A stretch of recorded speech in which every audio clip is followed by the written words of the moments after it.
Our Gospel of Sri Ramakrishna here. Okay, so I'm going to check. We are still on. Everybody doing okay? You survived the meeting this morning? Yes. Too long. Yeah. Yes. Is that what she said? Yeah, too long. Too long. Yes, as usual. But it's better than some other ones that were even longer.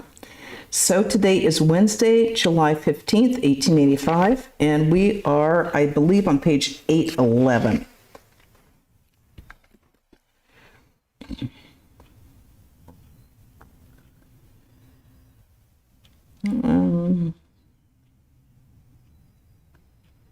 Trying to figure out exactly where she left, because all this is familiar, but of course we're reading it in the convent as well. So I may end up repeating things, but we're not going to mind, are we? No. Among fish, I know we read this, Narendra is a huge red-eyed carp. Others are like minnows or smelts or sardines, Tarka belgaria, maybe called a bass. Narendra is a very big receptacle, one that can hold many things. He's like a bamboo with a big hollow space inside. Narendra is not under the control of anything. He's not under the control of attachment or sense pleasures. He's like a male pigeon. If you hold a male pigeon by its beak, it breaks away from you, but the female pigeon keeps still. Narendra has the nature of a man, so he sits on the right side in a carriage. Bhavanat has a woman's nature, so I make him sit on the other side. I feel great strength when Narendra is with me in a gathering. About 8 o'clock in the morning, Mahendra Mukherjee arrived and saluted the master. Haripada, Tulsiram, and other devotees arrived one by one and saluted him. Babram was laid up with fever and could not come. Master to M and the others. Hasn't the younger Naren come? Perhaps he thought I had left. To Mukherjee. How amazing! Even during his boyhood, on returning from school, he cried for God. Is it a small thing to cry for God? He's very intelligent, too. He's like a bamboo with a big hollow space inside. All of his mind is fixed on me. Girish Ghosh said to me, the younger Naren went to Navagopal's house when a kirtan was going on. On entering the house, he inquired about you and exclaimed, where is he? He was totally unconscious of his surroundings and practically walked over the people. He has no fear of his relatives' threats. Sometimes he spends 3 nights at a stretch at Dakshineshwar. Mukherjee. Hari, who later became Swami Turiyananda, Hari became simply speechless at what you said yesterday. He said to me, such wisdom can be found only in the philosophical systems of Sankhya, Yoga, and Vedanta. He is no ordinary person, master. But I've never studied Sankhya or Vedanta. Perfect jnana and perfect bhakti are one and the same thing. A man reasons saying, not this, not this. He rejects the unreal. When his reasoning comes to an end, he attains the knowledge of Brahman. Then he accepts what he's rejected before. A man carefully climbs to the roof, rejecting the steps one by one. After reaching the roof, he realizes that the steps are made of the same materials as the roof, namely brick, lime, and brick dust. He who is aware of the high is also aware of the low. After the attainment of knowledge, one looks alike on high and low. While Prahlada dwelt on the plane of the supreme reality, he maintained the attitude of I am he. When we climbed down to the physical plane, he would look on himself as the servant of God.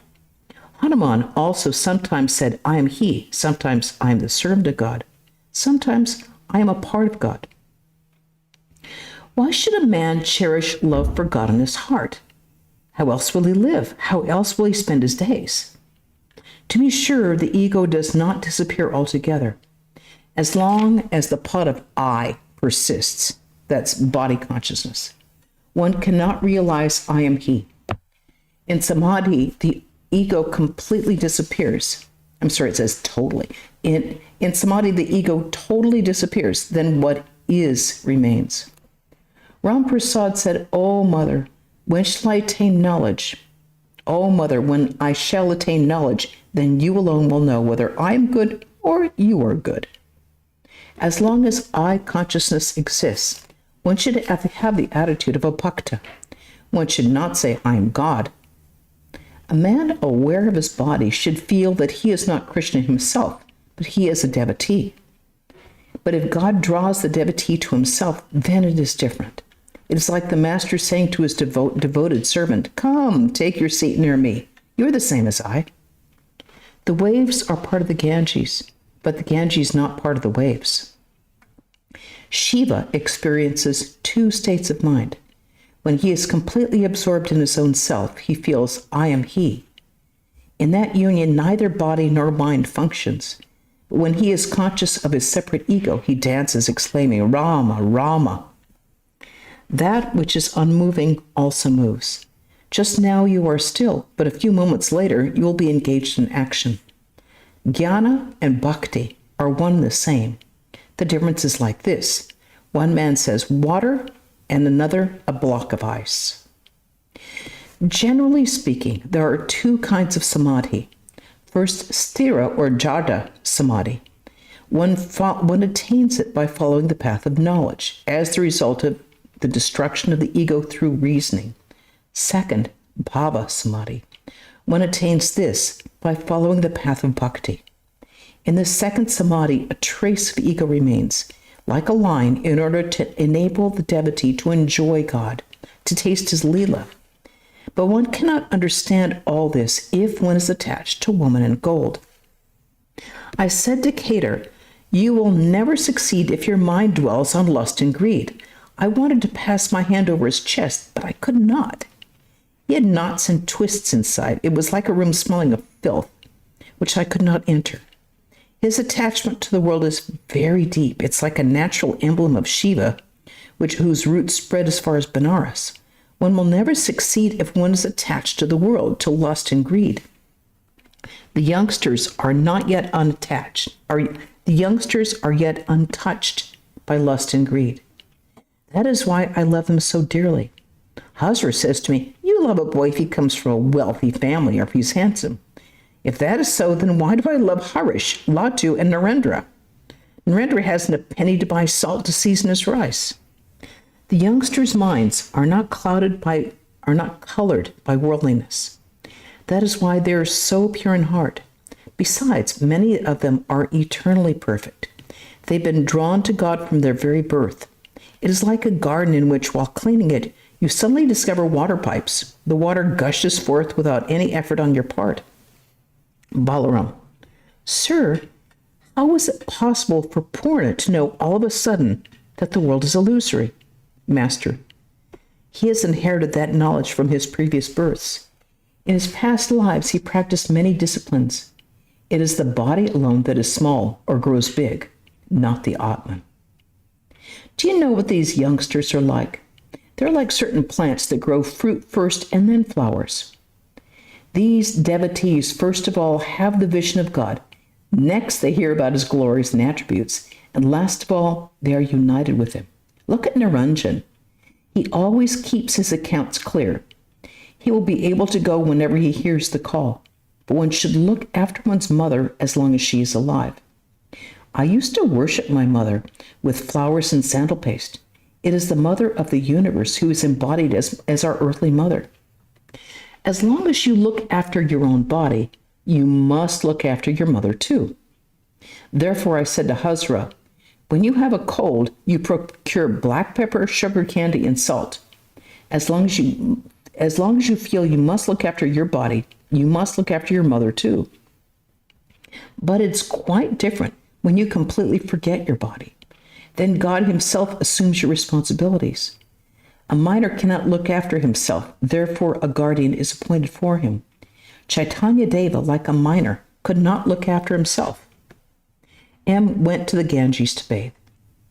Sri Ramakrishna was talking with the devotees in the small room in Balaram's house. Mahendra, Balaram, Tulsi, Haripada, Girish, and other devotees were sitting on the floor. M returned from the Ganges. After saluting the master, he took a seat near him. Sri Ramakrishna was recounting to the devotees some of the spiritual experiences. Master, one day in the Kali temple, Haladhari and Nangta were reading the Adhyatma Ramayana. Suddenly, I had a vision of a river with woods on both sides. The trees and plants were green. Rama and Lakshmana were walking along wearing their shorts. One day, in front of the kuti, I saw Arjuna's chariot. Sri Krishna was seated in it as the charioteer. I still remember it. Another day, while listening to Kirtan at Kamarpukur, I saw Gauranga in front of me. At that time, a naked person emerging from my body used to go about with me. I used to joke with him. He looked like a boy and was a Paramahamsa. I can't describe to you all the divine forms I saw at the time. I was suffering then from indigestion, which would become worse when I saw visions. So I would try to shun these divine forms and would spit upon the ground when I saw them. But they would follow me and obsess me like ghosts. I was always overwhelmed with divine ecstasy and couldn't tell the passing of day and night. On the day after such a vision, I would have a severe attack of diarrhea, and all these ecstasies would pass out through my bowels. Girish, smiling, I'm examining your horoscope. Master, smiling, I was born on the second day of the bright fortnight of the moon. My horoscope shows the positions of the sun, the moon, and Mercury at the time of my birth. There are not many more details. Girish, you were born under Kumbha. Rama and Krishna were born under Kartak and Risha, and Chaitanya under Simha. Kumbha, Karkat, and Brisha and Simha are signs of the Hindu zodiac, corresponding to Aquarius, Scorpio, Taurus, and Leo. Okay, so that means that Sri Ramakrishna, he says you're born under Kumbha, which means under Aquarius, which we do when we do the pujas and the homa fire, we invoke that at the very beginning. Master, I had two desires. First, that I should be king of the devotees, and second, that I should not be a dry sadhu. Girish, smiling. Why did you have to practice spiritual discipline? Master, smiling. Even the Divine Mother had to practice severe austerities to obtain Shiva as her husband. She practiced the Panchatapa. She would also immerse her body in water in wintertime and look fixedly at the sun. Krishna himself had to practice much sadhana. I had many mystic experiences, but I cannot reveal their contents. Under the bell tree, I had many flaming visions. There I practiced various sadhanas prescribed in the Tantra. I need many articles, human skulls, and so forth and so on. The Brahmana used to collect all these things for me. I practiced a number of mystic postures. I had a strange experience. If I felt egotistic on a particular day, I'd be sick the following day. M sat motionless as a picture on canvas, hearing about these unique visions of the Master. The other devotees were spellbound. There was a dead silence in the room. Tulsi, pointing to M. He never laughs, Master, but he laughs inside. The surface of the river Falgu is covered with sand, but if you dig into the sand, water comes up. To M. Don't you scrape your tongue? Scrape it every day. Balaram. Well, Purna has heard much about you from M. Master. Perhaps the account of my early spiritual experiences. Balaram. If Purna is perfect by nature, then what is M's function? Master, a mere instrument. It was 9:00. Ramakrishna was about to leave for Dakshineshwar. Arrangements were being made for his departure. A boat had been hired at Bhagbasar. The devotees saluted the Master. Ramakrishna went to the boat with one or two devotees. Gopal Ma accompanied them. She intended to spend the morning at Dakshineshwar and go to Kamarhati in the afternoon. The camp cot generally used by Rakal at Dakshineshwar had been sent to Calcutta for repair. It was put on the boat, and the boat left for Dakshineshwar. According to the Hindu almanac, the day was not auspicious. So Sri Ramakrishna decided to return to Balaram's house the next Saturday and start again for Dakshineshwar on an auspicious day. It's interesting that even Sri Ramakrishna, who is, God incarnate, still follows all the traditions. The auspicious day. Swami Brahmananda was famous for doing the same thing, following and as was Holy Mother, looking for the auspicious day and doing things on what is the auspicious day. What constitutes what constitutes an auspicious day? I have no idea. They find it in the almanac. So he waited for the auspicious day. And that is the end of that chapter. Before we move on to the next, any questions, any interesting points you want to bring up? Could you tell us, Rajaprana, I know that sugar candy is a big thing in Bengal, Yes. although I don't really understand it.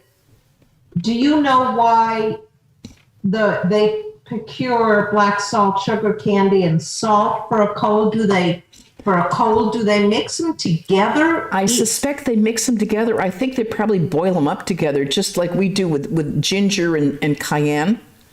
I think if you boil up the black pepper and the sugar candy just to make it syrupy, I think it just becomes like a cough syrup sort of thing. It kind of heats you up. That is my guess. Okay, thanks. Why they think I've thought a lot, because you keep hearing about that sugar candy is good for one. It's like, really? In the country filled with diabetics. But compared to some other sweets at least they don't fry it. Compared to some other sweets, it's less gross than some other ones. Okay, so let us move on then to chapter 43, and that is visit to Nanda Bose's house. That is Tuesday, July 28, 1885. It was about 3 o'clock in the afternoon.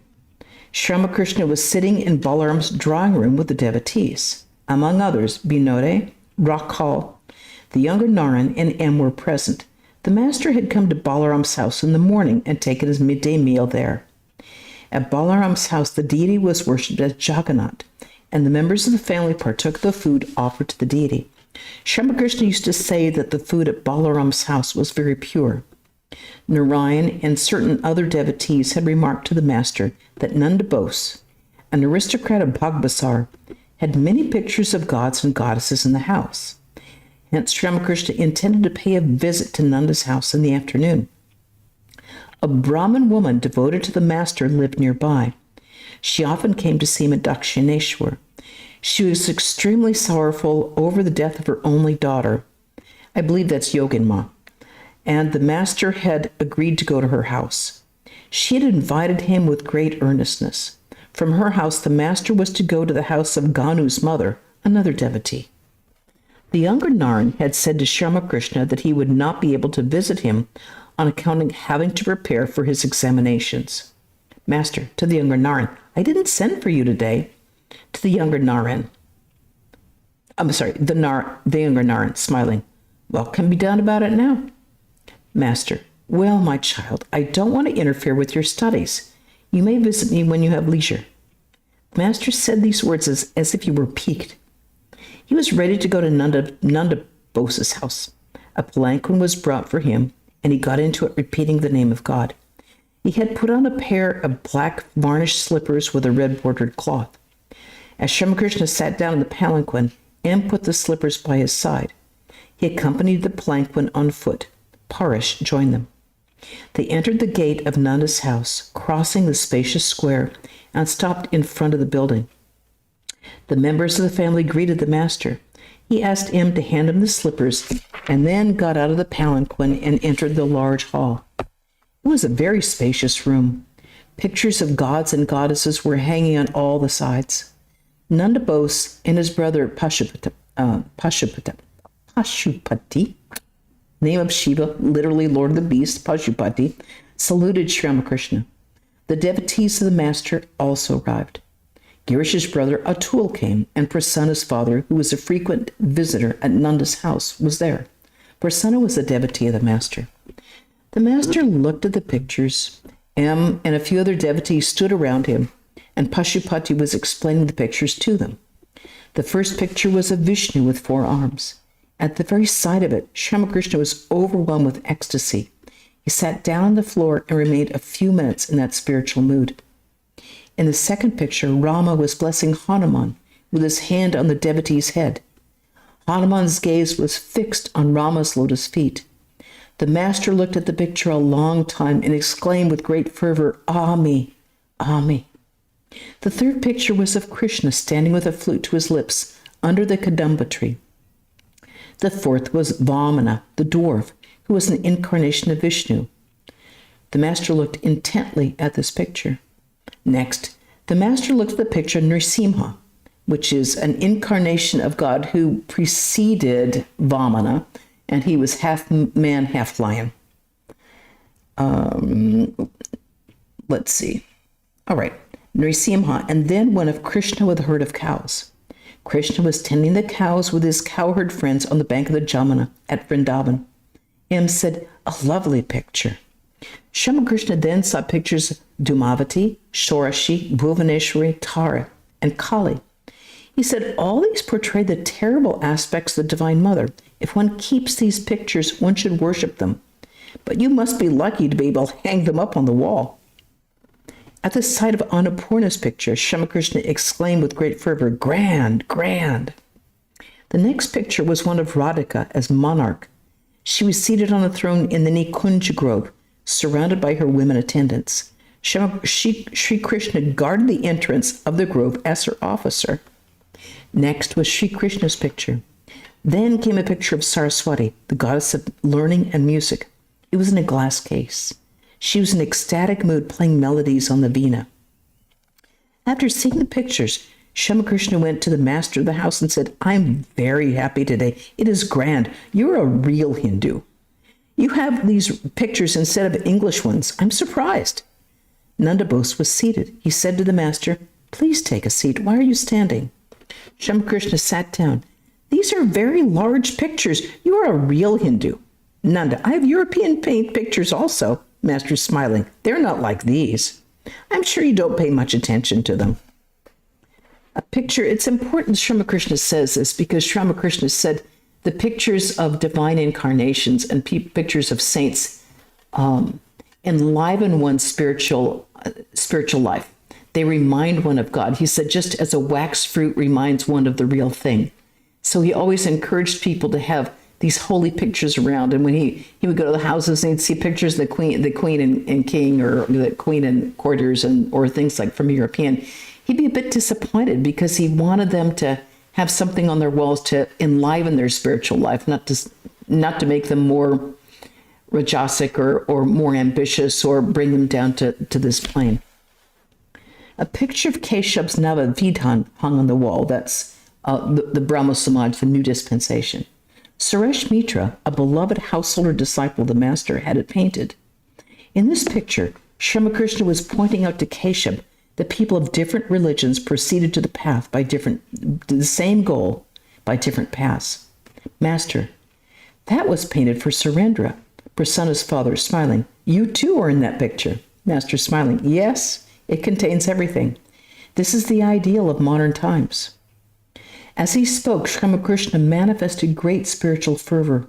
He was in an ecstatic mood, talking to the Divine Mother. A few minutes later, he said, like a drunkard, I'm not unconscious. Looking at the house, he said, it is a huge mansion, but what does it consist of? Bricks, timber, and clay. A little later, he said, I'm very happy to see these pictures of gods and goddesses. He said, it's not good to keep pictures of the terrible aspects of the Divine Mother. If one does, one should worship them. Pashupati, smiling. Well, things will go along as long as she keeps them going. Master, that is true, but one should think of God. It is not good to forget him. Nanda, but how little we think of God. Master, one thinks of God through his grace. You know, we often think we have to do it through our own effort. I've got to think more of God. And that's important too. But even to be able to think of God is, in fact, having God's grace. Nanda, but how can we obtain God's grace? Has he really the power to bestow grace? Master smiling. I see. You think as the intellectuals do. One reaps the results of one's actions. Give up these ideas. The effect of karma wears away if one takes refuge in God.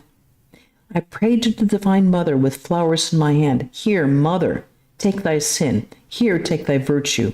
I don't want either of these. Give me only real bhakti. Here, Mother, take thy good. Here, take thy bad. I don't want good or bad. Give me only real bhakti. Here, Mother, take thy dharma. Here, take thy adharma. I don't want thy dharma or adharma. Give me only real bhakti. Here, mother, take thy knowledge. Here, take thy ignorance. I don't want either thy knowledge or ignorance. Give me only real bhakti. Here, mother, take thy purity. Here, take thy impurity. Give me only real bhakti. Nanda, can God violate law? Master, what do you mean? He's the Lord of all. He can do anything. He who has made the law can change it. But you may very well talk that way. Perhaps you want to enjoy the world, and that's why you talk that way. There is a view that man's inner spirit is not awakened unless he is through with enjoyment. But what is there to enjoy? The pleasures of lust and greed? This moment they exist, and the next moment they disappear. It's all momentary. And what is there in lust and greed? It's all like the hog plum, all stone and skin. If one eats it, one suffers from colic, or like a sweetmeat. Once you swallow it, it's gone. Nanda remained silent a few minutes. Then he said, oh, yes, people no doubt talk that way. But is God partial? If things happen through God's grace, then I must say God is partial, Master. But God himself has become everything, the universe and its living beings. But you will realize that when you have perfect knowledge, God himself has become the 24 cosmic principles, the mind, intellect, body, and so forth. Is there anyone but himself to whom he can show partiality? And I think that is a good place to stop. Any questions or statements or provocations? Agendas to the board meeting? Any addendums? Okay, then let's see. We will have a lecture tomorrow on the relevance of Rama. And on Wednesday, Tuesday night, we will have Vespers here available online on Zoom. And on Wednesday, there will be a reading from the Eternal Companion. And on Saturday, there will be another reading of the Gospel of Sri Ramakrishna. And I think that is all our agenda for this particular week. So everybody stay well, stay happy, stay strong. Okay, Jai Ma. Thanks for joining us.